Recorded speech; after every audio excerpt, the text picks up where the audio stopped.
सोमवार को रेल मंडल की बैठक में भाग लेने के बाद देर शाम दरभंगा के सांसद गोपाल जी ठाकुर शहर के प्रसिद्ध श्यामा माई मंदिर पहुंचे।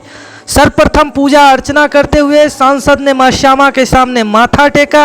उसके बाद श्यामा माई मंदिर परिसर में आयोजित श्यामा नामधुन नवा यज्ञ में सांसद ने भाग लिया।